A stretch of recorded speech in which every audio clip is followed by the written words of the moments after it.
Cangkir itu syariat, isinya hakikat. Jujur ya, kalian bersyariat? Berhakikat? Jujur ya, kalian sholat kan? Bersyariat tuh namanya.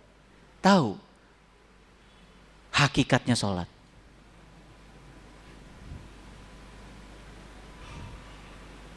Jangan-jangan kita sholat cuman raganya saja.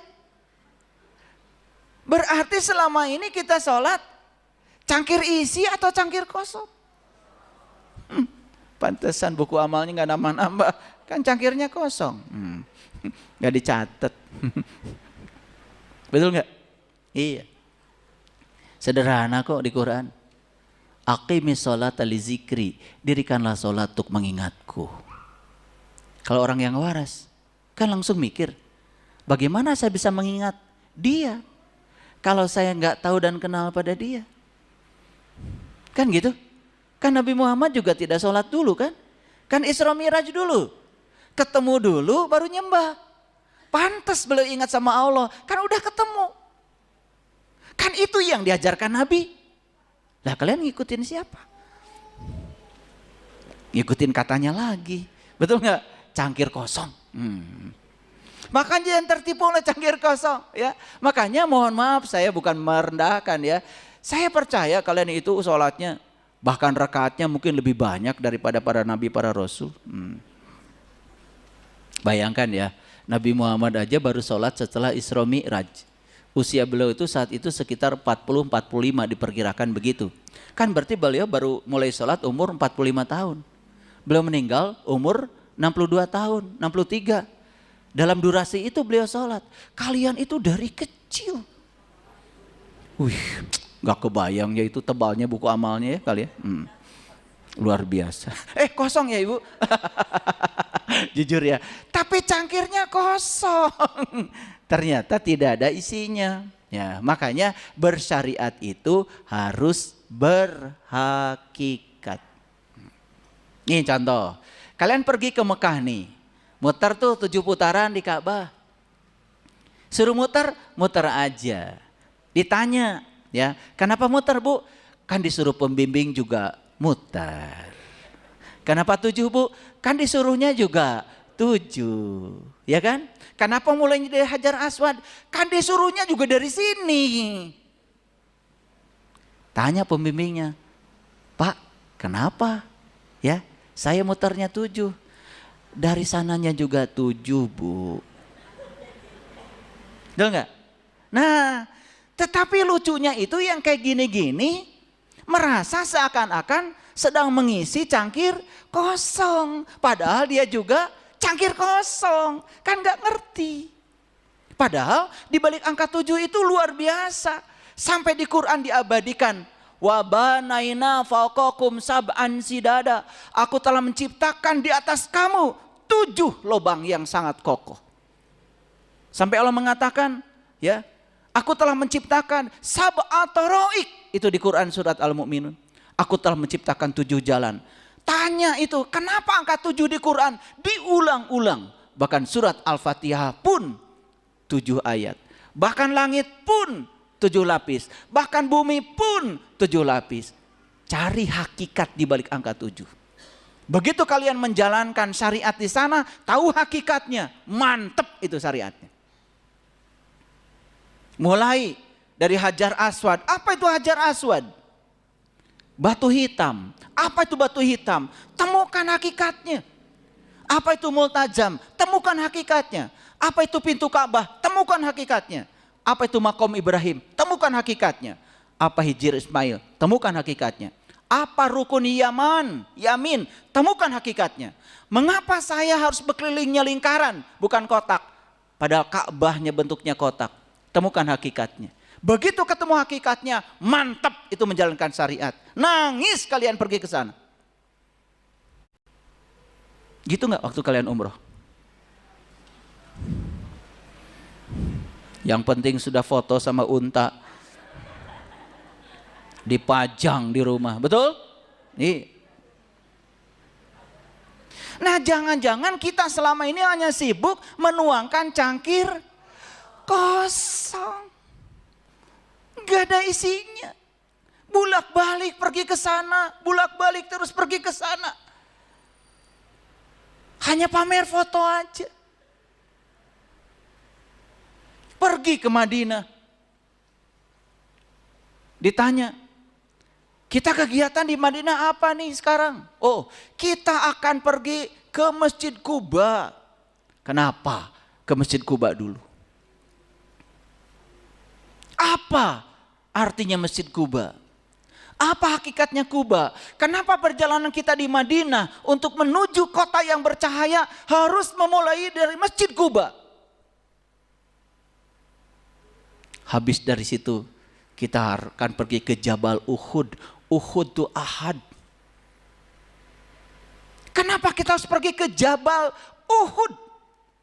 Kenapa Jabal, gunung, di Quran diulang-ulang? Nabi Musa bertemu Tuhan di gunung.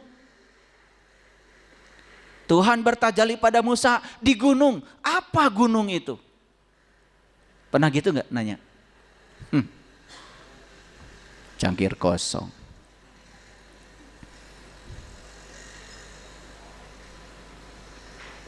Kenapa Jabal Uhud itu konon katanya 7 kilometer, 7 lagi.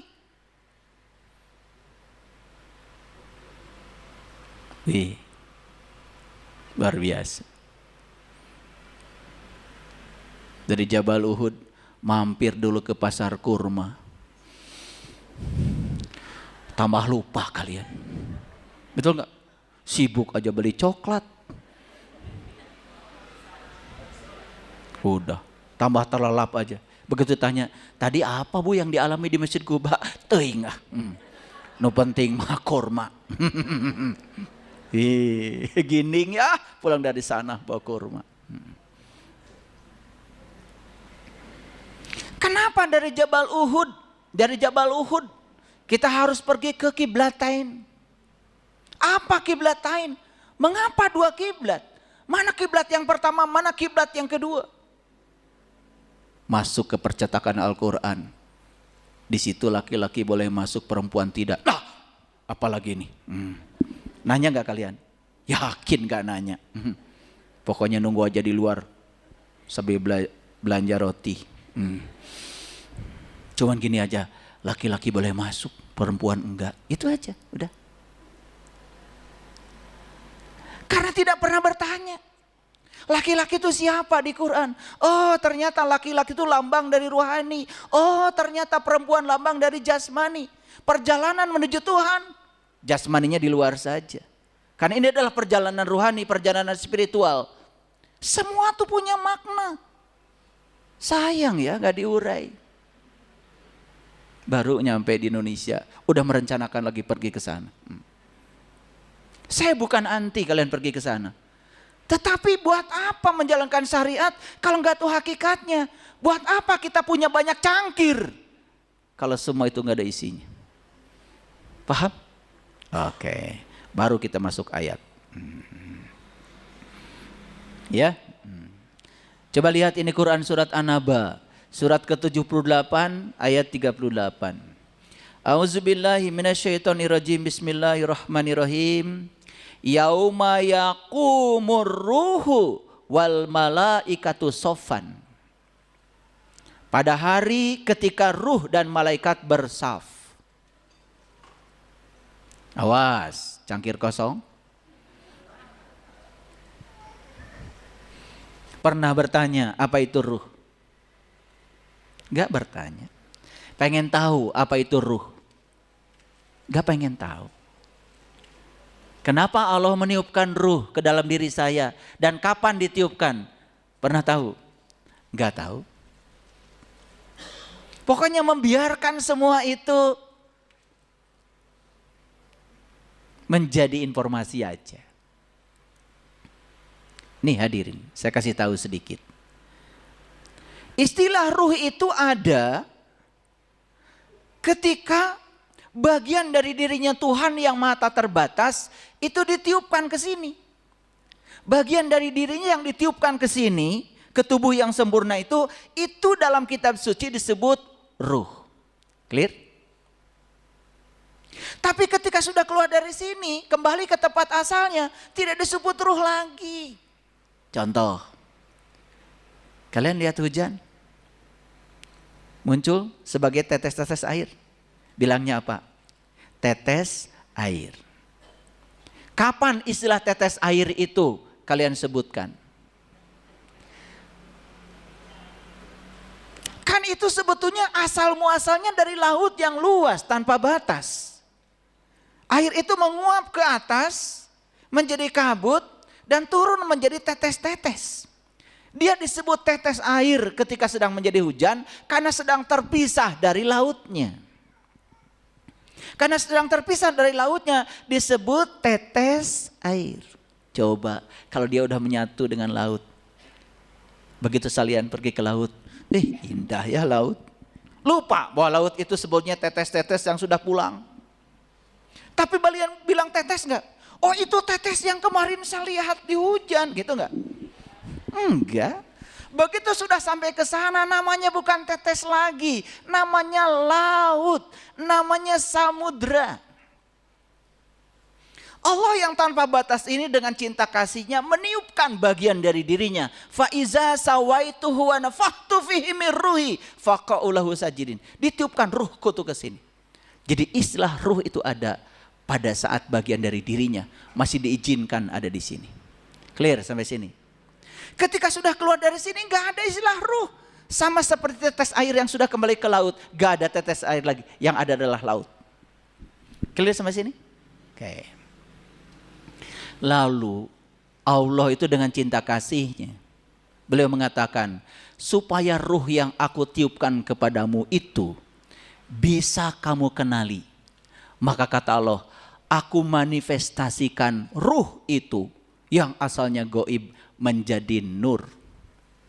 Maka di Quran dikatakan waja'alna ya waja'alnahu nuron. Aku jadikan ruh itu sebagai cahaya. Saking ingin dikenal. Hebat Allah itu. Makanya dalam tradisi Islam kita kenal ada nur, itu ada Nurullah.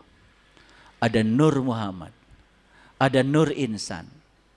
Lalu leluhur kita mengatakan Nur Insan itulah yang disebut dengan jiwa. Itulah diri pribadimu yang sejati, kenali. Apa yang harus dikenali oleh jiwa? Nur Insan ini, jiwa ini harus kenal pada Nurullah, Allahnya. Nur Muhammad, Rasulnya. Makanya syahadat asyhadu alla ilaha illallah wa asyhadu anna Muhammadar Rasulullah. Yang bersyahadat itu adalah jiwa pada Nurullah dan Nur Muhammad, disebut syahadatain. Udah nyampe situ belum pengalamannya? Badai raha. Jaga di akhirat.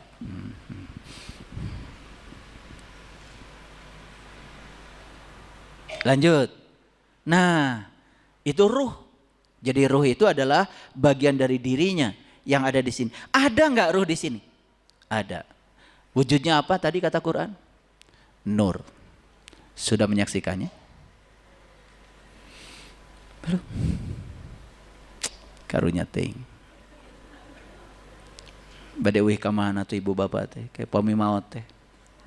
Sedangkan di Quran dikatakan barang siapa yang tidak melihat di dunia tidak akan melihat di akhirat dan jalannya lebih sesat. Wa man kana fi hadhihi a'ma wa huwa fil akhirati a'ma wa adallu sabila. Ini ya, kebanyakan cangkir kosong. Ari cangkir mas seurnya di bumi teh. Areueuh eusina. Hoyong kopi teu aya, hoyong susu teu aya cai herang-herang acan. Karunya teuing. Tapi sibuk aja terus ya menuangkan cangkir kosong itu. Sombong, merasa seakan-akan sudah isi. Sekarang muncul katanya, ruh dan malaikat bersaf. Apa sih malaikat? Masih ingat ya? Kan malaikat itu disuruh sujud pada Adam? Sujud? Sujud. Kenapa? Karena malaikat itu sudah mampu menyaksikan Adam bukan sebagai Adam. Yang disaksikan oleh malaikat itu isinya Adam, bukan Adamnya. Berarti malaikat itu siapa? Sebetulnya malaikat itu adalah potensi yang ada pada diri manusia yang menyebabkan manusia itu melihat apapun yang dia lihat bukan kulitnya, tetapi isinya. Masuk akal nggak kalau ruh dengan malaikat di sini bersaf? Bersaf itu artinya satu garis, berada dalam satu garis lurus terhubung. Nih saya kasih tahu, ketika sang jiwa yang ada dalam diri kita itu sudah bisa syahadat secara nyata, senyata-nyatanya, sudah menyaksikan Allah dan Rasulnya yang ada dalam dirinya, maka sang jiwa itu sudah mewarisi sifat malaikat. Makanya dia ketika berbicara, kemanapun aku memandang, yang terlihat cuma wajahnya. Gitu. Bapak Ibu sudah bisa begitu? Suami yang bengal itu kelihatan siapa? Kelihatan siapa? Makanya kalian menolak. Kalian tidak suka. Padahal itu kebutuhanmu supaya kamu tabah sabar. Dia dihadirkan sebagai utusan semesta untuk menumbuhkan kedewasaan jiwamu agar kamu bisa menerima kenyataan itu. Makanya aneh ya. Cangkirnya kosong tapi merasa sudah penuh. Makanya selalu berpura-pura bahagia. Pura-pura penuh dengan kepalsuan. Wajahnya palsu. Senyumnya palsu. Bicaranya palsu. Syahadatnya palsu. Sholatnya palsu. Duitnya palsu. Dedeh teuing ya. Kita terhanyak ya. Bahkan lembaga-lembaga yang dipercaya oleh masyarakat untuk menjadi pengawal moralitas, malah justru mengecewakan masyarakat. Mengerikan. Pelecehan seksual terjadi di tempat yang oleh masyarakat dipercaya sebagai tempat yang paling aman buat menitipkan anak-anaknya. Ayo, bukalah mata kita. Kenapa? Kenapa? Mereka kan melakukan ritual setiap hari. Membaca kitab suci setiap hari. Memperbaiki bacaan kitab suci setiap hari.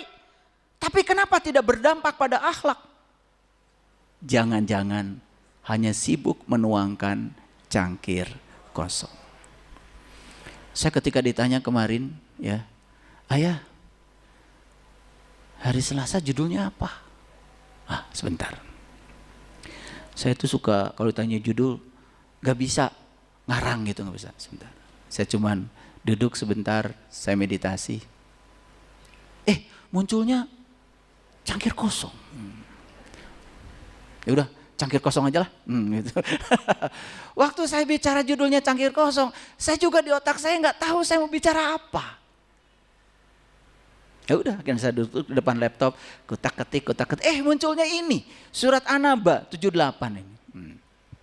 Surat ke-78 ayat 38. Yuk kita lihat. Jadi ruh dengan malaikat harus bersaf. Di mana itu terjadi? Di sini, di sini, di sini. Dan siapapun yang mau mengalami pengalaman ini bisa. Bisa. Saya siap membantunya. Karena saya tidak pernah menyampaikan sesuatu yang saya tidak bisa membuktikannya. Bagi mereka yang mau, saya bisa bantu. Ketika ruh dengan malaikat itu sudah satu saf, satu baris lurus, tidak ada lagi kata-kata. Yang ada cuma hangat-hangat air mata saja. Habis semua kata-kata. Karena semua yang bisa dikatakan pasti sesuatu yang bisa dijelaskan. Sedangkan dia laisa kamislihi sayun. Tidak bisa diterangkan, tidak bisa dijelaskan, bahkan beliau itu tidak punya nama. Bagaimana mungkin bisa menjelaskannya? Saya kasih tahu, yang suka menjelaskan Tuhan, yang dia jelaskan bukan Tuhan. Itu persepsi dia tentang Tuhan. Cangkir kosong. Agak berat ya kajian hari ini ya, agak berat. Gak apa-apa ya, di punjung akhir tahun memang harus yang berat-berat ya, berat-berat. Ini tanggal 31 Desember. Kenapa dipindah ke hari Selasa? Itu karena jadwal saya hari Rabu padat. Ya. Jadi saya juga mengapresiasi kok jadwal dipindahkan, banyak juga ya yang hadir, alhamdulillah. Berarti sudah ada gerakan dari dalam ya. Memang begitu ya. Kalau telur pecah dari dalam pasti jadi anak ayam. Tapi kalau telur dipecahkan dari luar jadi dadar telur. Betul nggak? Iya. Makanya kalau orang yang sudah pecah dari dalam, sudah ada keinginan dari dirinya dari dalam untuk merubah keadaan hidupnya, pasti akan memunculkan kehidupan. Percaya sama saya. Makanya belajar spiritual itu harus dari dalam. Harus dari diri sendiri. Jangan karena diobok-obok oleh pihak eksternal. Oleh karena itu, ya, saya juga menyampaikan apresiasi. Karena saya kalau ngasih pengajian seperti ini, saya tidak pernah menawarkan apapun pada kalian. Saya tidak pernah menawarkan surga, dan saya juga tidak pernah menakut-nakuti kalian dengan neraka. Karena relasi dengan Tuhan harus relasi cinta. Kalau relasi dengan Tuhan pakai relasi kuasa, itu namanya relasi intimidatif. Tidak mungkin Tuhan yang Maha Pengasih mengintimidasi kita hanya supaya kita baik kepadanya. Makanya ada 4 jenis motivasi. Motivasi surga, motivasi neraka, motivasi kebutuhan, dan yang terakhir adalah motivasi cinta. Pilih mana ibu bapak? Cinta. Tapi cinta sudah saya jelaskan, harus dimulai dengan proses mengenal. Makanya kalau tidak kenal, pasti nggak cinta. Betul? Nggak ujuk-ujuk cinta itu. Kenali dulu, baru akan cinta. Bahkan kata orang Jawa Tengah, Jawa Timur, witing tresno, jalaran soko kulino. Timbulnya tresno itu karena sering ketemu. Itulah pentingnya kita harus tahu cara untuk menemui diri sejatimu. Sesering itu kau menemuinya, jatuh cinta. Lalu hubungan kita dengan dia menjadi hubungan sepasang kekasih tanpa syarat. Bukan karena surga, bukan takut neraka. Sampai di sini paham? Oke, lanjut. Pada hari ketika ruh dan malaikat bersaf, berarti hari itu harus terjadi? Hari itu harus dialami? Harus. Mau mengalaminya? Yes. Siapa yang mau pasti akan mendapat. Siapa yang mengetuk pintu pasti pintu akan terbuka. Percaya. Lanjut. Mereka yang sudah mengalami itu tidak berkata apa-apa. Kecuali siapa yang telah diberi izin bicara oleh Tuhan yang Maha Pemurah. Jadi ternyata untuk bisa berbicara tentang perkara-perkara spiritual itu harus dialami dengan mengalami. Ruh dan malaikatnya harus bersaf dulu.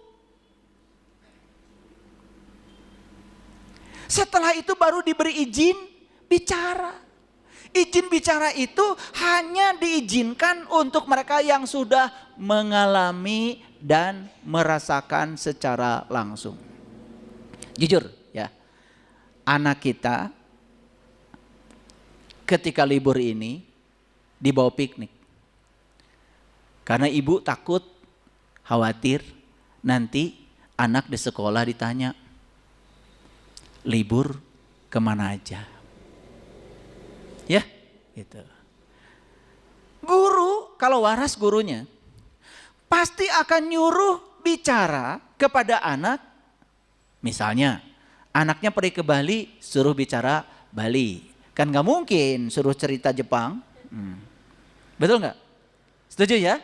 Nah, anaknya yang pergi ke mana yang jauh di sini pada Larang tuh ada apa namanya? Ciburui. Ke situ Ciburui. Ya, no lauk na hese dipancing teh geuning. Nusoknya redet hate ya. Itu ya. Nah, ke Ciburui. Ya guru akan nyuruh siswa cerita Ciburui. Saya yakin, seyakin-yakinnya gak mungkin ada siswa yang tidak pergi ke Ciburui disuruh cerita Ciburui. Yakin? Oke. Jadi Allah tidak mungkin ngasih izin bicara kecuali kepada orang yang mengalaminya dan merasakannya. Yang bicara tapi tidak mengalaminya, tidak merasakannya secara langsung, tetapi dia bicara dengan persepsinya sendiri, itu namanya menuangkan cangkir kosong. Paham sampai sini? Maaf ya, karena judul yang datang begini, jadi suka atau tidak suka ya karena judulnya begini. Ya disukai aja. Saya itu ngasih judul di YouTube itu udah banyak banget. Kalau saya ditanya judul, saya tidak pernah melihat judul-judul lama. Gak pernah. Misalkan saya cek dulu ini judul yang sudah ada apa aja, saya takut judulnya sama. Gak ada waktu saya lihat itu. Saya cuman yakin hari ini saya diberi napas baru oleh Allah, diberi hari baru oleh Allah, pasti saya akan dikasih judul baru. Dan pasti judul kalau dari sana gak mungkin sama. Karena kesadaran saya hari ini beda dengan kesadaran saya Rabu yang lalu. Kesadaran saya Rabu yang lalu beda dengan kesadaran saya Rabu yang lalu lagi. Jadi Allah itu selalu memberikan judul yang sesuai dengan tingkat kesadaran kita. Oleh karena itu yang hadir hari ini saya percaya kalian sudah berada di kesadaran ini. Di cangkir kosong maksudnya. Kalian tuh asal begitu amin aja. Itu kebiasaan. Betul enggak? Iya. Main amin aja, yang diaminkan apa? Ya, jangan biasa begitu ya. Kan kita kadang-kadang suka menghadiri pengajian. Begitu yang membaca Al-Qur'annya melengking. Allah. Tambah melengking lagi. Allah. Padahal kata yang baca Quran, ketika kamu melanggar janjimu, aku kutuk kamu menjadi monyet yang hina. Amin. Untung aja kalian tuh gak ngerti ya. Ya. Jadi jangan cuma melengking suaranya lalu langsung amin, Allah. Jangan. Ya, coba gunakan ini. Jangan jadi korban brain rot. Nah, lihat saya semuanya. Jadi ayat ini mengatakan ketika ruh dengan malaikat sudah satu garis, maka sebetulnya dia tidak mau berkata-kata. Gak mau. Karena kalau mengatakan yang begini itu berisiko. Tetapi karena diberi izin bicara oleh Allah, lalu dia terpaksa mengatakannya, dan yang dikatakannya adalah ucapan yang benar. Ya. Man azinalahu rahman wa qala sawaba. Jadi sawaba itu sebetulnya bukan benar. Sawaba itu menghunjam. Nah, Kenapa ibu bapak kalau nasihatin anak kok nggak nurut? Ini cangkir kosong. Karena yang kalian nasihatin itu tidak terjadi pada dirimu. Ingin anak melakukan tapi kalian tidak melakukan. Tidak punya izin bicara sebenarnya kalian itu. Makanya kalau mau nasihatin anak, lakukan dulu. Yang sabar ya nak, maneh heula.